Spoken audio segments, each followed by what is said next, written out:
Imagine waking up in a town where every smile feels rehearsed, every memory bends at the edges, and the reflection in the mirror blinks before you do. My name is Micah, at least that's who they told me I was. But the truth? I'm not sure I've ever really existed. Echoes of Control is the story of a man trapped in a looping illusion, piecing together fractured identities, hunted by a system that rewrites his very thoughts. This isn't just about escaping a town. It's about surviving your own mind and remembering who you were before they erased you. Welcome to the Skillful Art of Manipulation podcast. If you haven't already, please consider following us on your favorite podcast platform. Today, we present to you Echoes of Control. Let's dive into this thrilling narrative together. Chapter 1. The Static Between My Thoughts. They say the mind can trick you. That memory is just a story you tell yourself, shaped by emotion, skewed by repetition, sculpted by belief. But if that's true, if our lives are just stories we repeat often enough to convince ourselves they're real, what happens when the story no longer fits? My name is Micah. I'm 32 years old, or so I've been told. And lately, I've begun to wonder if I exist at all. I'm not talking about existential philosophy or some abstract spiritual doubt. I mean it literally. I sit in my apartment most nights, staring at the same peeling wallpaper in the hallway, watching the same street lamp flicker outside my bedroom window, listening to the same television reruns I could recite in my sleep. And yet, somehow, everything feels wrong, slightly off, as if the world I'm living in has been tampered with. My apartment is on the third floor of a red brick building on Marlowe Street, right across from the fire station. Every night at 9 p.m., the same siren howls into the air, regardless of whether there's a fire or not. That sound, sharp, shrill, piercing, is the only thing that feels real anymore. It's my metronome, the one constant in a place that seems increasingly filled with inconsistencies. For instance, my bathroom mirror. Last week, I stood in front of it brushing my teeth, and for a moment, just a moment, I swear my reflection blinked a fraction of a second before I did. It was subtle. So subtle, I almost let it go. But I didn't. I stood there, toothpaste foaming in my mouth, and I watched myself. It happened again. A delay. My reflection is always just a beat too eager to copy me. I used to think I was just tired, overworked, maybe even depressed. But the more I pay attention, the more I notice things that don't add up. My cat, Fig, used to sleep at the foot of my bed, every night like clockwork. But 3 nights ago, I woke up and found her sitting on the nightstand, still as a statue, staring at me with dilated eyes, unblinking. She wouldn't move, even when I called her, just kept staring, like she didn't recognize me. That was the same night the wall clock in the cafe stopped working. I work part-time at Groundswell Cafe. It's one of those indie joints where every drink comes with a story and every muffin has an ironic name. I usually open, which means I'm in by 6:30 a.m. Danny works the afternoon shift, smart, sarcastic, always chewing on a pen cap and sketching designs in her notebook. She's been there for years, but lately she's different too. Mechanical, off script. It was Tuesday, 2:14 p.m. The cafe was buzzing with the usual crowd, freelancers, students, lonely hearts clinging to their laptops like lifeboats. Then suddenly, without warning, everything froze. Not metaphorically, literally. The second hand on the old brass clock behind the counter stopped mid-tick. A woman near the window stopped mid-sip, her coffee cup hovering inches from her lips. Danny, mid-laugh, mouth open, didn't finish her sentence. The air itself seemed to pause. And then just as suddenly, it resumed. Like someone pressed play. No one reacted. No confusion. No whispers. They all picked up right where they left off. Laughter, sips, chatter.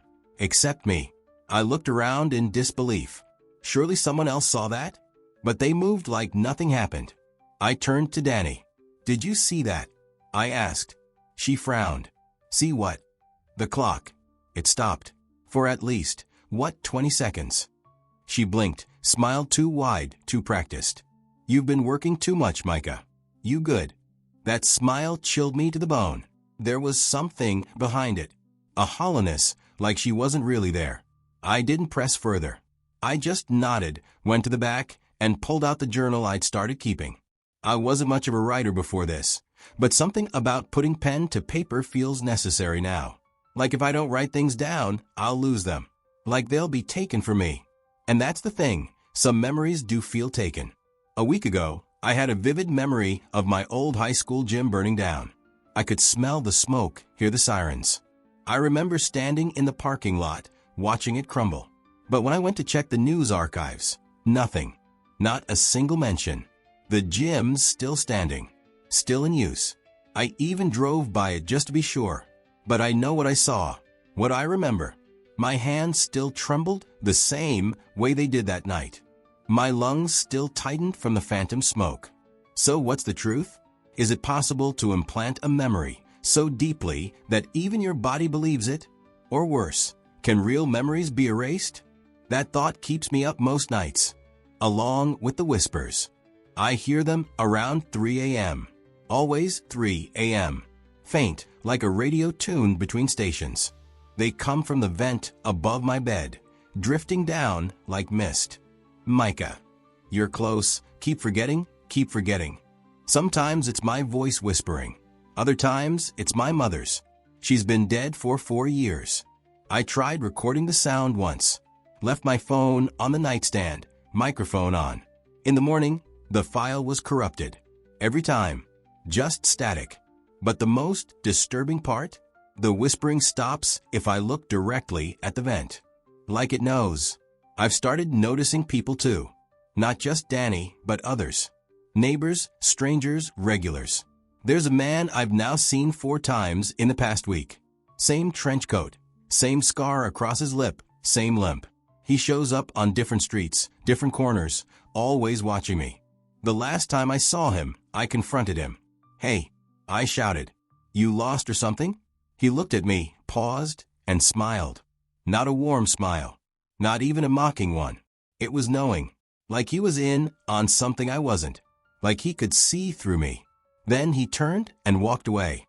I tried to follow. But by the time I turned the corner, he was gone. I've stopped trusting the people around me. Their movements are too precise.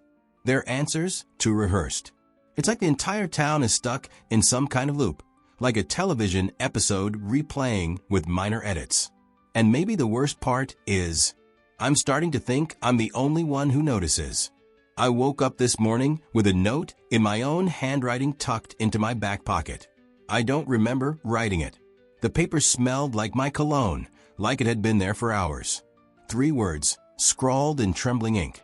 They're watching thoughts. Not actions. Not conversations. Thoughts. I don't know what that means yet, but it terrifies me more than anything else. Because if that's true, then I have no sanctuary, no safe place, no hidden corner of my mind left untouched. And worse, I don't think this started recently. I think it's always been this way. I just didn't notice the static before. But now I hear it everywhere. Chapter 2, The Puppeteer's Smile. There's a certain type of smile that doesn't reach the eyes. It's not unkind. It's not even threatening. It's knowing. That's what I saw on the scarred man's face. I couldn't stop thinking about it. His trench coat had been frayed at the hem, like it had dragged behind him through every sidewalk and secret in this godforsaken town. His eyes were a dull gray, not lifeless, but hollow, like something had been scooped out of them. I kept picturing that scar, a crescent moon sliced diagonally across his upper lip, like a deliberate punctuation mark. It wasn't an accident. That scar said something. I've been broken open, it whispered. And I survived the inside. I didn't sleep that night. I tried. God, I tried. But every time I closed my eyes, I saw that smile. I saw the town freeze again, like it had in the cafe. I saw Fig perched at the foot of my bed, her pupils 2 thin daggers, staring into some corner of the ceiling I couldn't see. I felt the clock stall in my chest, the pause between heartbeats that should never exist. At 3:12 a.m., I got out of bed, made a cup of instant coffee, and sat by the window. Townsville was bathed in a pale orange glow from the street lamps, that manufactured kind of peace that never quite settles in your bones. You know what I mean? The kind of silence that hums too loud. It was the kind of quiet that makes you feel like you're the only real person left awake. That's when I saw him again. The man, standing directly beneath the flickering street lamp across the street, staring up at my window. Not moving, not blinking, just there. I stood frozen, the mug shaking in my hand. I wanted to run. I wanted to scream, but I couldn't. I could barely breathe. He raised one hand, slowly, deliberately, and pointed to the side of his head, then tapped it twice, and vanished into the shadows. I didn't sleep at all after that. The next morning, I walked through Townsville with a notebook in hand and a plan in mind. I was going to find him, or at least find someone who remembered him. I needed proof, something tangible, something outside of myself. Because if I was really losing it, then fine, let me be crazy. But if I wasn't, then someone needed to know. I started at the cafe. Danny wasn't working yet, so I asked the new barista, Jonah, soft-spoken, overly polite, the kind of guy who always asks if you want oat milk even when you just ordered a black coffee. "Hey," I said casually, leaning against the counter, "you ever see a guy hanging around outside the shop? About my height, trench coat, kind of a scar right here." I gestured along my upper lip. Jonah blinked slowly. "Scar. Yeah. Thin, kind of curved. Gray eyes. Wears the same coat every day." He tilted his head slightly, too thoughtfully. "Can't say I have." "You sure he wasn't just a customer?" "No, not a customer. He's been following me." There was a pause. His lips twitched, almost imperceptibly. And then he smiled. Not a friendly smile. The same kind of smile he gave me.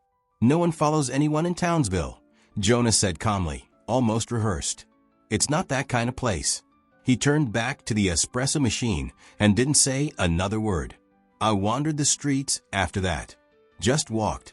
Not aimlessly, purposefully. Tracing my own footsteps from the last week. I took the long route past Kerwin's porch again. The man pretending to be him wasn't there this time.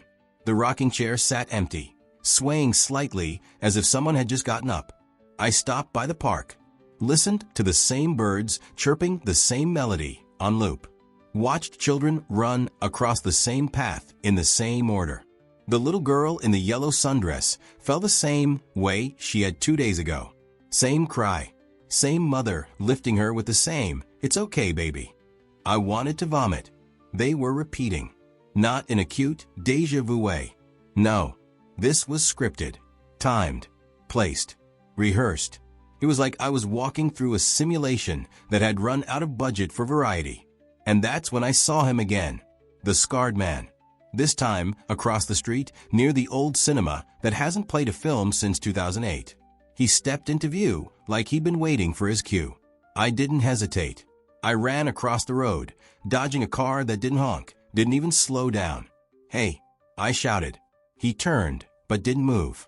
"Who are you?" Still nothing. But there was something in his eyes this time. Something that flickered. I stepped closer, fists clenched. "You've been following me. Watching me." "Why?" "You're awake," he said. His voice was gravel dragged across broken glass. "What?" "You're one of the few. That makes you dangerous." "What the hell are you talking about?" He glanced around, then pulled me into the alley behind the cinema. The smell of old popcorn and mildew clung to the walls. "I can't talk long," he said. "They monitor thought clusters. Prolonged interaction triggers alerts." Thought clusters. They call it harmonic echo synchronization. Your mind is out of sync with the town's control field. You see things you're not supposed to. I stared at him, blinking. "You're insane." "No," he said. "You're breaking free. They'll try to reset you soon. You have to be ready." I took a step back. "Reset." He reached into his coat and pulled out a photograph. Me, standing in front of Groundswell Cafe. Only, I was smiling. Blank. Robotic. Danny was next to me. The scarred man was circled in red in the background. "You're not supposed to remember this version," he said. "But you will." I looked down again. In the photo, my eyes were dead. "What do they want?" I asked. "Control," he whispered. "Not of what you do, but of who you are." And then he ran. Just took off down the alley like someone had pulled a string and yanked him away. I chased him. But when I turned the corner, he was gone. No trace. No footprints. Just the distant hum of the town looping back into place. That night, I stood in front of the bathroom mirror again. My hands trembled as I brushed my teeth. I tried not to blink, tried to catch the reflection lagging again. And it did. This time, my reflection smiled. But I didn't. I dropped the toothbrush, stumbled back, heart thundering. I swore it winked at me. That crooked little wink, like it knew what was coming.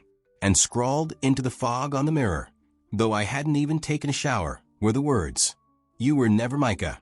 Chapter 3. The Memory That Wasn't Mine. There's a specific kind of fear that doesn't spike your adrenaline. It doesn't make you scream or run or cry out for help. It settles, quietly, deep in your chest, like fog that rolls in under your skin and never rolls back out. That's the kind of fear I woke up with the morning after the mirror spoke to me. You were never Micah.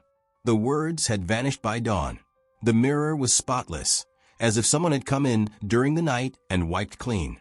I ran my fingers over the glass. Smooth, cold, ordinary. But the damage had been done. I didn't recognize the face staring back. Same dark hair, though the strands were longer than I remembered. Eyes a little bloodshot. Skin a little paler than usual. But it wasn't just physical. It was deeper. There was something in the shape of my stare. A silence in it, like someone had dimmed the lights inside me. I whispered my name under my breath. Micah. No spark. No familiarity. Just syllables, weightless and unfamiliar. I said it again, louder this time. Micah. Still nothing. And that's when the memories started bleeding. Not mine. At first, they came in flashes. Fragments. Out-of-focus photographs. An abandoned train station with rusted signs. A woman with green eyes humming a lullaby in a language I couldn't identify. The scent of rain on asphalt, paired with the sensation of running barefoot through alleyways that I knew didn't exist in Townsville. Then came the stronger ones. I was 8, sitting on the steps of a cracked marble building, staring at a wooden puppet show. The puppets danced and the crowd clapped, and someone whispered into my ear, "They won't let you grow up if you remember this." But I don't remember that happening. Not here. Not anywhere I know.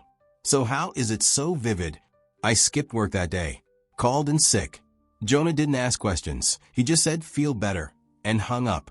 No concern, no real emotion in his voice. Like the script only gave him 1 page. I needed answers. Not half glimpses. Not whispers. Answers. So I went digging. There's an abandoned building on the east side of Townsville, tucked behind a forgotten lot that used to be a drive-in theater. I remember it from childhood, or thought I did. But when I tried to recall what the building had once been, the memory dissolved before I could catch it. A library? A rec center? A shelter? I couldn't say for sure. All I knew was that I'd been there before, or someone in me had. The front door was chained, but one of the windows on the side had rotted away. I slipped through, careful not to cut myself on the jagged glass.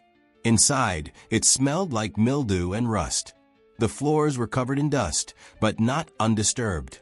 There were footprints, recent ones, and cigarette butts crushed under heavy boots. The scarred man had been here. I followed the trail down a narrow hallway, past collapsed shelves and crumbling paint. Eventually, I found a door half open, hanging by one hinge. Inside was a room with concrete walls, a single desk, and an overturned filing cabinet. Papers were strewn across the floor like dead leaves. I knelt down, flipping through them. Most were blank, but one wasn't. It was a photo, black and white. Me again, or someone who looked like me, standing beside 2 strangers. A man in a lab coat and a woman with an eye patch. All 3 of us were smiling, but it was a wrong kind of smile. Crooked, too wide. Our eyes weren't looking at the camera, they were looking just past it. Behind the photo was a note, handwritten in jagged scrawl. Iteration 54, Micah, initial synchronization incomplete. Personality drift detected. I sat on the floor, hard in my throat. Iteration? Synchronization? Personality drift? What was I? I tried to stand, but dizziness hit me like a wave. I clutched the edge of the desk and lowered myself back down. My vision pulsed. My skin felt like it didn't quite fit right. Suddenly, I remembered screaming. Not just in the photo room, but in a white chamber strapped to a chair. Tubes in my arms. Lights blinding me. Voices arguing behind glass. His recall rate is spiking. Too soon. Pull him out. No. Let it play. A machine beeped. A helmet descended. And then nothing. Just black. And now here I was again, sitting in the ruins of something that had clearly once been a facility, and realizing the walls weren't just metaphorically crumbling. They were literal, and they had names on them. I turned slowly. On the back wall, scratched into the concrete, were dozens of names. Aaron, Mariah, Felix, John, Lena, Micah, Micah, Micah, Micah, Micah, written over and over. The same name, different handwriting, as if dozens of people had tried to remind themselves of who they were, or were supposed to be. I left the building in a daze. The sun had already started setting, casting long shadows across the parking lot. But those shadows didn't move naturally. They stayed in place, like the sun itself was being projected. That thought chilled me more than anything else. Was even the sky a lie?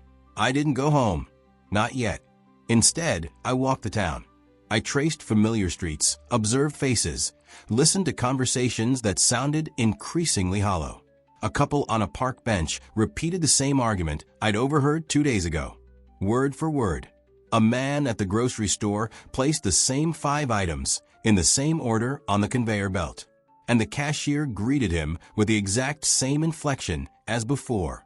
I walked to the bus station even though I didn't know where I was going. I just needed distance. That's when I saw her. The woman with green eyes from my fragmented memory. She stood at the vending machine, back to me, humming softly. The same lullaby. I approached cautiously. My voice caught in my throat. "Excuse me, do I know you?" She turned slowly. Her face was kind, familiar in a way that was almost painful. She studied me. "You do. But not like this." "What does that mean?" She looked around. "We don't have long." "Please," I begged. "I don't know who I am anymore." "You were never meant to." She handed me something. A cassette tape. Unlabeled. Plain. She slid it into my palm and closed my fingers around it. "This is all that's left of you. Hide it. Listen only when you're truly alone. And only once." "Why are you helping me?" "Because I loved you. Before they erased me." And just like that, she was gone. Not vanished, just gone. Walked away and dissolved into the noise of the town. And no one else even turned their head. Back home, I locked every door, turned off every light, and sat in silence with the cassette in my hand. My fingers trembled as I dusted off an old tape player from a box in the closet. I inserted the tape. Press play. Static. Then, my own voice. Crisp. Calm. Me. "If you're hearing this, it means you've broken through enough to remember." Good. That means there's still time. I gripped the arms of my chair. You were part of a trial. Townsville isn't a town. It's a mental architecture. A manufactured community running on loop to test behavioral rewrites. You are Subject 54. Designated Micah during Phase 3. But you were never Micah. That identity was constructed for assimilation. I felt the walls tilt around me. They can't fully control you if you remember who you were. That's the only leverage you have. The real you is buried beneath scripts, patterns, synthetic emotion. But pieces remain. You'll find them in the places where reality glitches. The voice paused. My voice. My real voice. And one more thing, don't trust your reflection. Click. The tape ended. I sat in darkness, alone, breathing so hard my chest hurt. I stared at the blank screen of the player, willing it to say something more. Anything. Something to bring me back. But all I heard was the faint sound of something creaking. I turned. The bathroom door was slowly swinging open. And from inside, I heard my voice say, "Micah, you're late for your next synchronization." Chapter 4. beneath the town that breathes. There is a kind of silence that hums louder than any sound. A pressure that builds in your ears like you're standing too close to something massive, something living, something watching. That's what I felt the moment the tape ended and my voice, my other voice, spoke from inside the bathroom. Micah, you're late for your next synchronization. I didn't move at first. Couldn't. I sat frozen in my chair, staring into the yawning dark of that half-open door. My pulse throbbed in my neck like a warning. I thought maybe, just maybe, if I didn't look, if I sat perfectly still, whatever was in that room wouldn't notice me, would leave. But I knew better. This town didn't operate on logic or hope or physics. It operated on control, and it wanted mine back. I stood slowly, each breath a calculated risk. The tape player let out one final click as if punctuating my decision, like a narrator closing a chapter.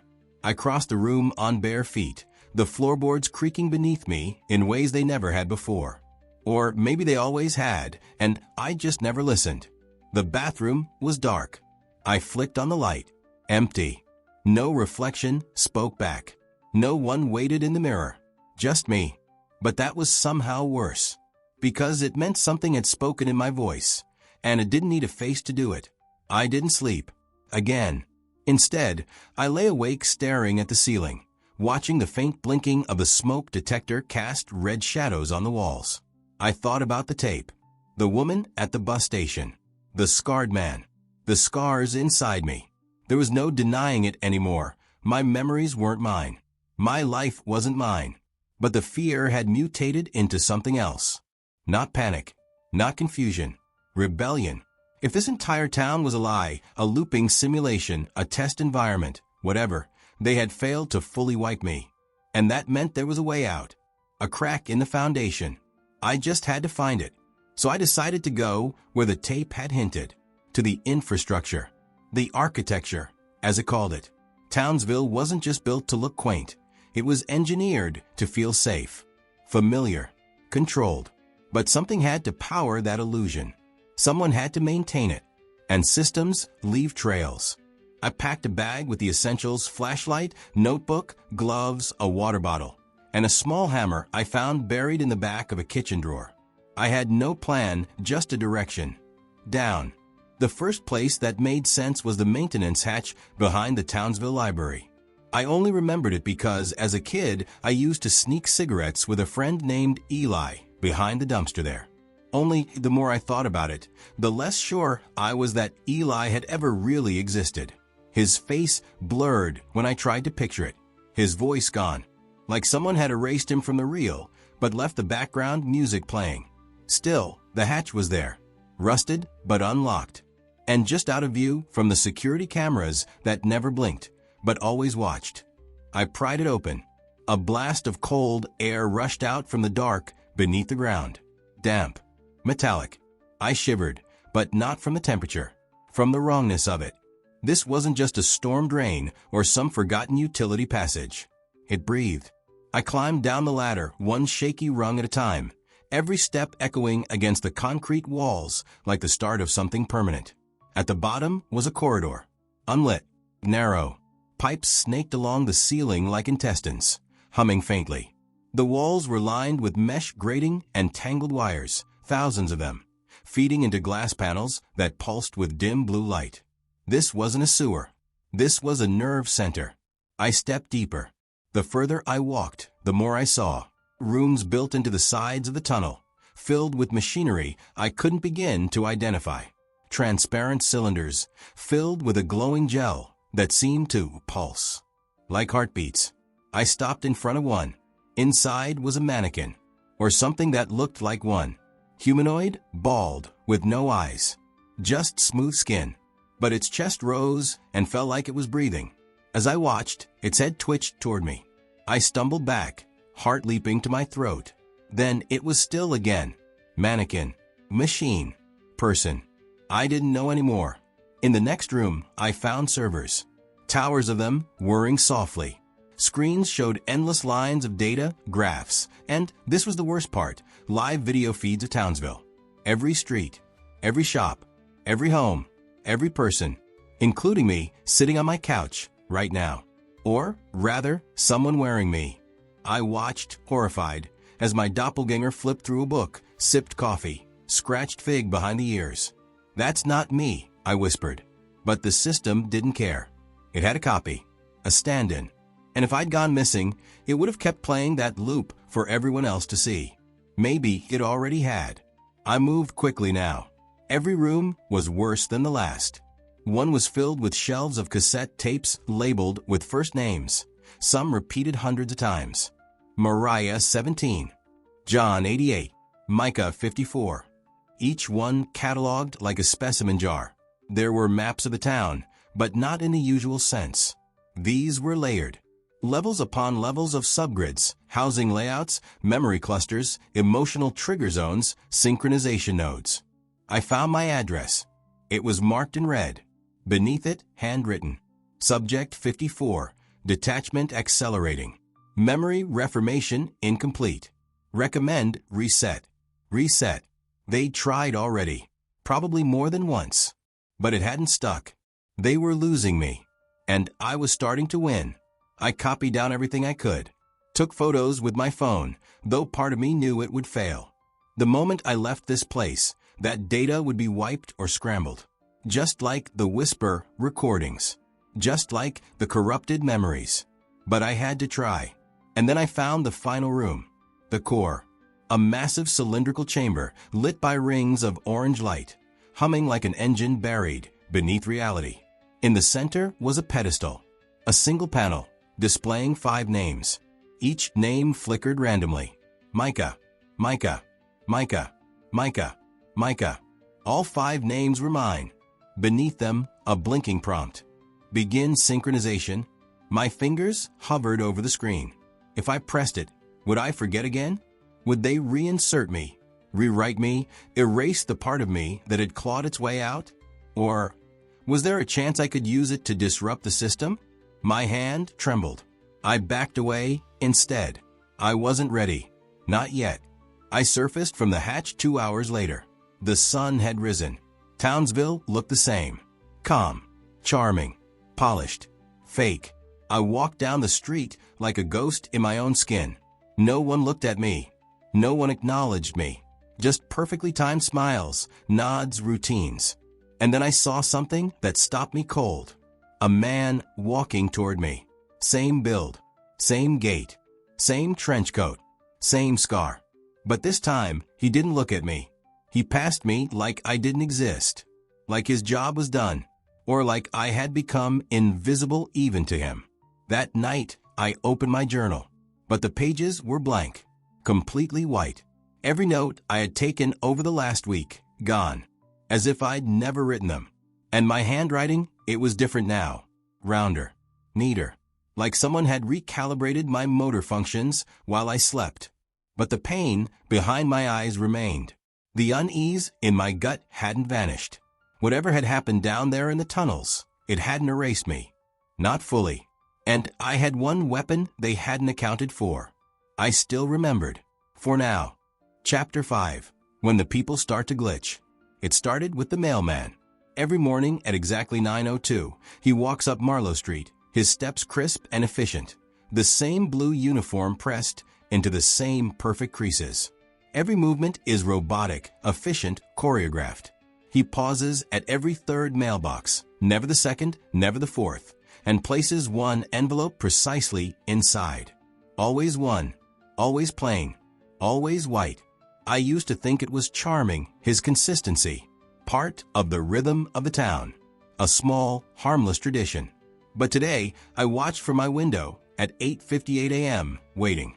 I needed to see it happen again. I needed to catch the loop with my own eyes. At 9:02 exactly, he appeared. But he didn't walk. He jerked forward, like a video buffering. A skipped frame. 1 second he wasn't there, and the next he was halfway up the block. And then he did it again, and again. A strange, flickering forward stutter, like the space between seconds was glitching. I ran to the front door and stepped out just in time to see him reach my mailbox. He paused mid-motion, hand outstretched. Then he froze, like a machine that hadn't received the next command. He just stood there, completely still, for maybe 5 full seconds. And then, with no warning, he resumed. Slipped the envelope in. Moved to the next house.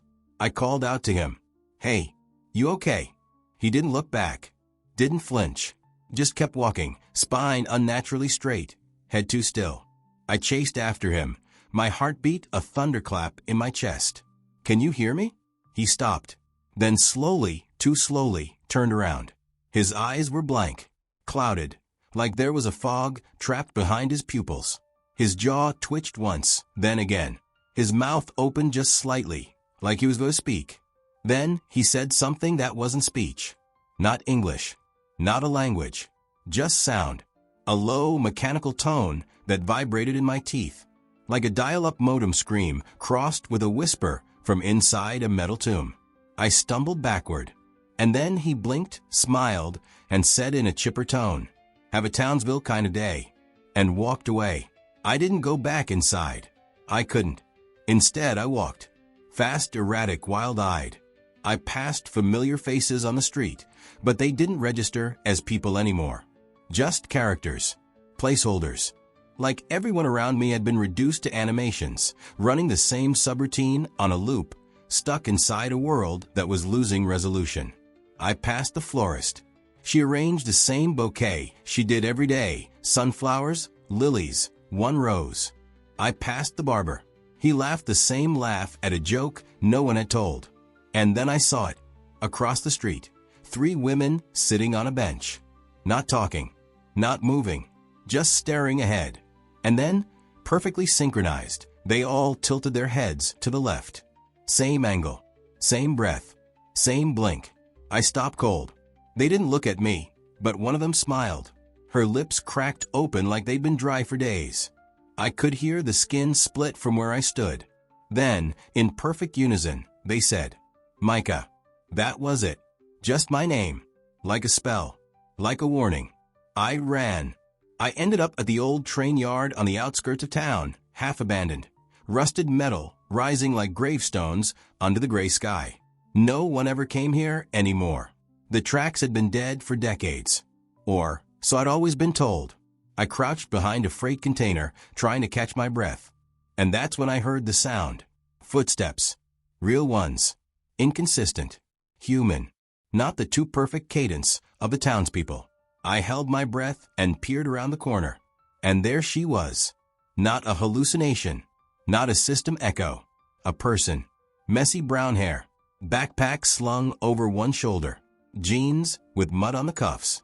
Scuffed boots. And eyes, real eyes. Sharp. Awake. I recognized her. But not from any memory. It was in my gut. My skin. The way my spine straightened when I saw her. She turned, spotted me, and her eyes went wide. "Micah." I didn't answer. Couldn't. She rushed forward, grabbed my face in her hands like she was making sure I was real. "I thought they got to you," she whispered. "You disappeared for weeks." I tried to get into the core, but the nodes were scrambled.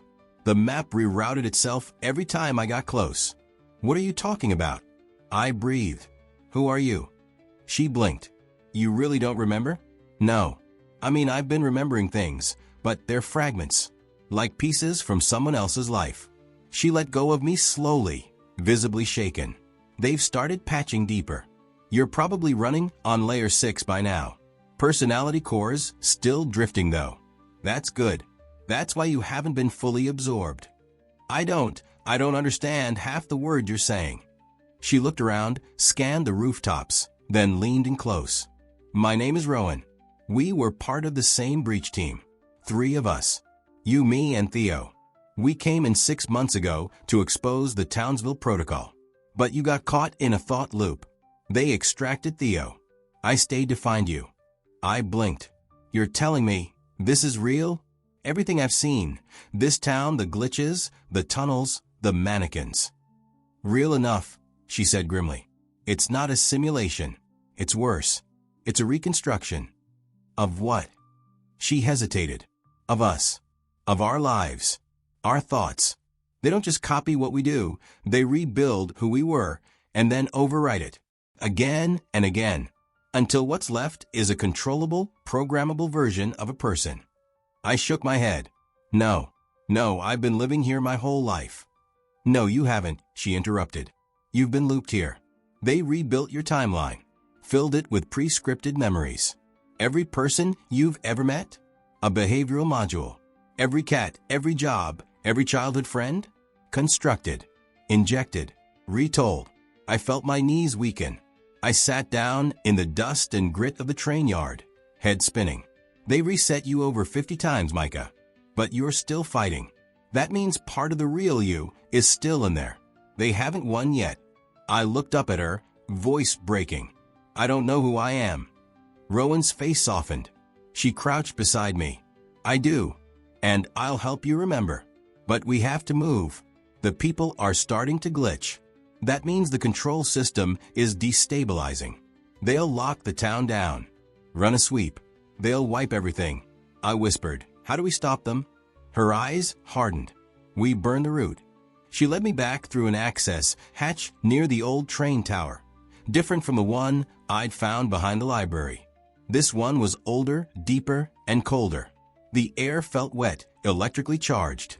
As we descended, she explained, there's a neural core deep beneath the center of Townsville. They call it the root. It feeds all the behavioral models, syncs the thought clusters, autocorrects deviant patterns. Every person here is being rewritten in real time. But if we kill the root, the whole system collapses. Why not just escape? I asked. Rowan paused on the ladder, looked down at me. You can't escape a place that's inside your own mind. We reached the chamber 2 hours later. The root was alive. That's the only word for it. A massive tree of light and wires, pulsing in a way that felt biological. Tendrils of data streamed across its surface, weaving through the dark like veins. At the center was a heart, glowing, spinning slowly, thrumming with thought. Around it stood 20 mannequins, no eyes, no faces. Just open mouths and twitching fingers, connected to the root with thick black cords. One of them turned to us. Then another. Then another. And in unison, they whispered, Micah, come home. My ears rang. My vision blurred. Rowan handed me a device, small, square, humming with energy. You press this to the heart, she said. It'll disrupt the root's synchronization field. It'll hurt, but it will wake you up. The real you. I looked at the device, then at her. What if I lose everything? You already did, she said. This is your chance to take something back. I stepped forward. The mannequins didn't move. They just watched, their mouths opened wider. And from the core, a voice called out. My voice. I'm happy here. Let me stay. Rowan shouted, that's not you. That's the system pretending to be you. My hand trembled as I raised the device. Then I pressed it to the heart. And the world, my world, screamed. Chapter 6. The World Between Waking. There was no explosion, no thunderclap, no blinding light, no satisfying cinematic crash of glass and sparks. Only silence, dense, vibrating, suffocating. The moment I pressed the device to the heart of the root, everything just stopped. Not outside me, but inside. Like a switch had been flipped in my brain, and every system, every motor function, every memory, every illusion went dark. One moment I was standing in that underground chamber, face to face with a mechanical thing pretending to be me. The next, I was floating. Not metaphorically. I mean actually literally floating. In a space with no edges, no colors, no floor, no sky. I couldn't feel my body. Couldn't move my limbs. I wasn't sure I had limbs anymore. I wasn't even sure I had a name anymore. This place, whatever it was, felt like a cross between sleep and anesthesia. I was conscious, but only barely. Thoughts came slow, tangled like seaweed in molasses. My senses were scrambled, disconnected from the laws of time and cause and effect. And then, I heard the voices, dozens at first, then hundreds, all whispering, all inside my head. Protocol breached, subject drifting, recalibration pending. He wasn't supposed to reach the root. Micah is not stable. Initiating memory quarantine. The voices overlapped like layered recordings, distorted by distance and static. Some sounded robotic, others human, familiar. Mine. I'm not ready. Don't wake me up yet. Please, not yet. I screamed. Or tried to. But I had no mouth to scream with. Just thoughts, ricocheting like bullets inside a tin can. Was I dead? Was this what death felt like? Eternity inside a corrupted file? Or was this just the next layer? Time, if you could even call it that, passed. It could have been hours, days, seconds. There was no way to know. Then, like a slow camera zoom, the fog around me shifted. Thick strands of light began to form in the distance. Not beams, threads. Hundreds of them, dangling in the void like roots from an invisible ceiling. Each one pulsed faintly, as if alive. As I drifted closer, I realized they weren't just lights. They were memories. Mine, or what I thought were mine. Each thread, when touched, burst into images, scenes from a life I'd lived 100 times. 1,000. But the problem was they didn't match. In one thread, I was a child with a pet snake named Jerry, raised in a desert town with no greenery. In another, I was an only child in a beach house, with a twin sister named Lex who died in a boating accident. In another, I was adopted by 2 men who ran a bakery, and I spent my teen years covered in flour and sugar, dreaming of escape. None of these lives were real, and yet every one of them felt true. I wept.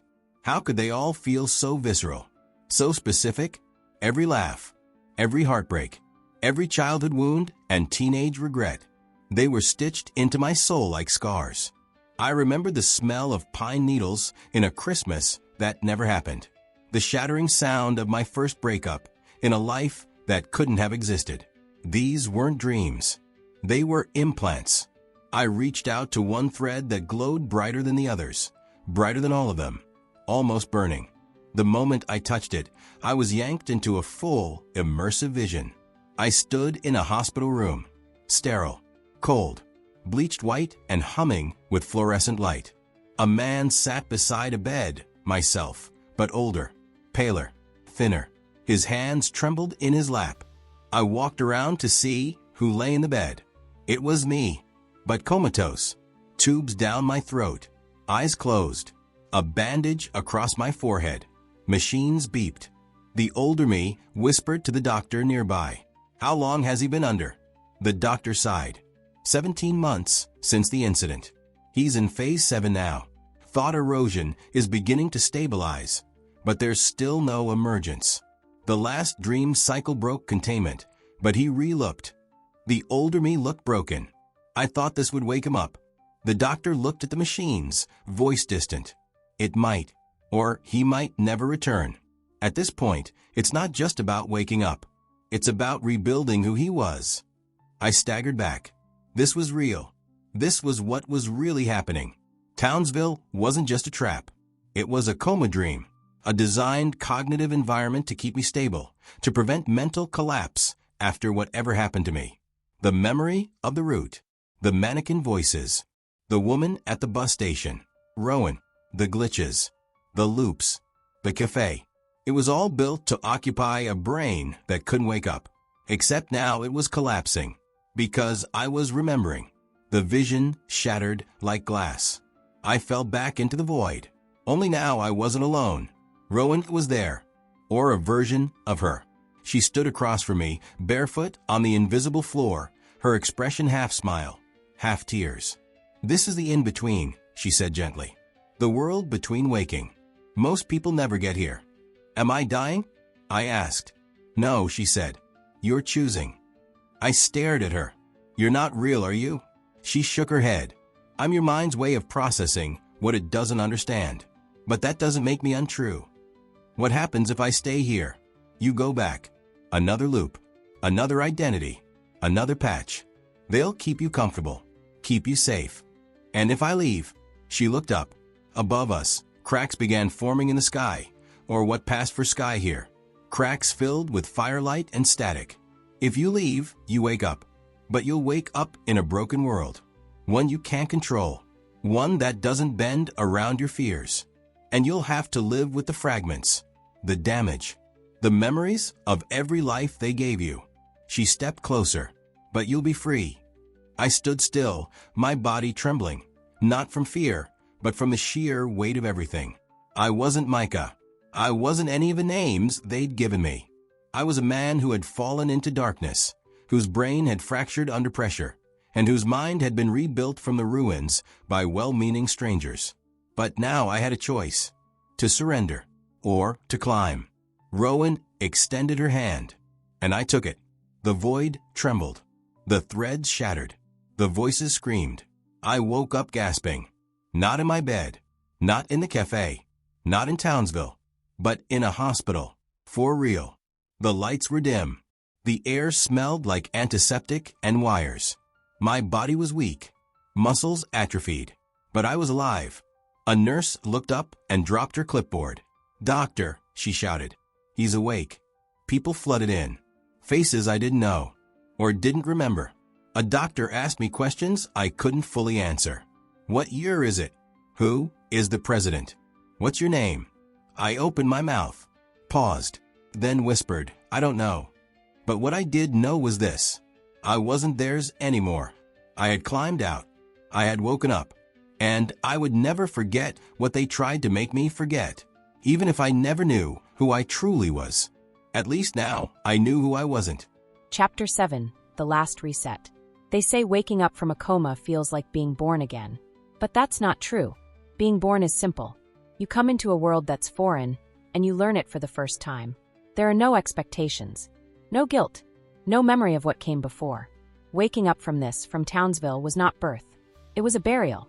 I emerged into the world like a ghost crawling out of someone else's grave, dragging pieces of every life I'd lived behind me like a chain of fractured mirrors. And worse, I didn't even know if the world I had woken into was real. Because everything felt wrong. The colors were too sharp. The faces too fast. People blinked too much. The world was asynchronous. Out of rhythm, like the tempo of my own heartbeat was still trying to catch up to this new reality. And everyone around me kept saying the same thing. "You've been through something traumatic, Mr. Hale." Hale. That was my name. Not Micah. According to the charts at the foot of my hospital bed, my full name was Simon Hale. Age 34. Systems engineer. Suffered severe brain trauma in what they called a classified industrial accident. No next of kin. No clear personal history. No social media. No apartment to return to. Simon Hale was a shell. A placeholder. A man with no roots. They told me I'd been unconscious for 17 months. That I'd undergone a highly experimental form of neural stabilization therapy, technology that was still in trial phases, but remarkably effective. The nurse even smiled when she said it, like I should be grateful. But I wasn't grateful. I was angry, because I remembered everything. Every loop, every false friend, every manipulation, every voice they tried to bury me with. And worst of all, I remembered them. For the first 2 weeks, they kept me in the recovery wing. White walls, polished floors, doctors in scrubs who smiled too wide and wrote notes too quickly. I couldn't tell if they were part of the old system or just another illusion built to ease me into something worse. They showed me photos they claimed were from my real life, me standing next to nameless colleagues in front of a server farm, me holding a plaque with my name engraved on it. Department of Behavioral Neural Systems, Simon Hale, lead architect. That was the part that made my hands go cold. Architect. I'd helped design Townsville. Or something like it. And that meant everything I'd lived through wasn't just a cage. It was a cage I may have helped build. I spent hours staring at my hands, trying to remember which version of me was the original. Micah. Simon. One of the dozens of shadows that existed between those two names?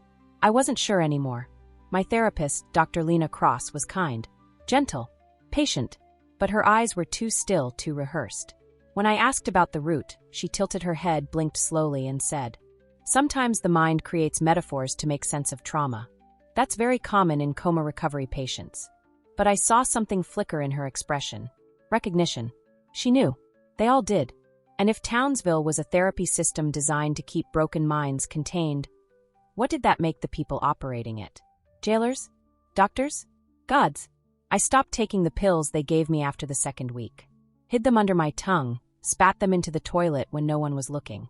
I didn't trust anything they put in my body. Not anymore. Not after they'd rewritten me 54 times. And when the headaches started, I welcomed them.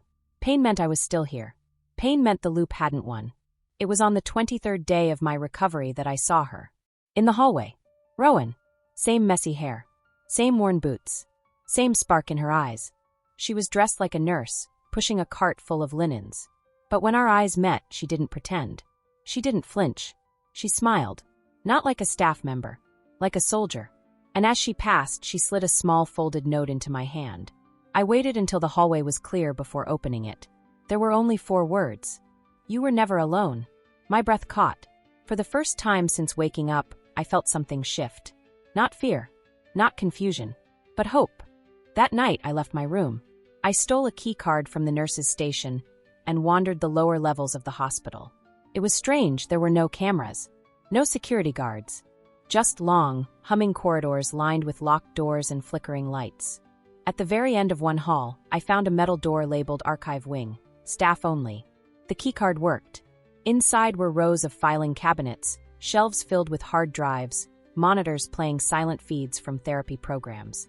Most were mundane, domestic simulations, desert survival scenarios, VR dream loops. But then I found the label, T54/Townsville Protocol. And beneath it, subject, Hail Simon. Program status, inactive. Recovery incomplete, echoes remain. I opened the folder. There were dozens of progress reports. Charts showing emotional drift. Memory clusters highlighted in red. Quotes from me, pulled from different loops. The mirror smiled first. They don't need chains when you give them your thoughts. Micah is still inside me. I don't know who let him in. It was all there. Everything I'd said. Everything I'd done. Watched. Monitored. Filed. And then I found the final note. A handwritten one tucked in the back. It read, Subject Hale exhibits extraordinary cognitive resistance. Despite multiple resets, emergent personality fragments continue to override intended behavior patterns.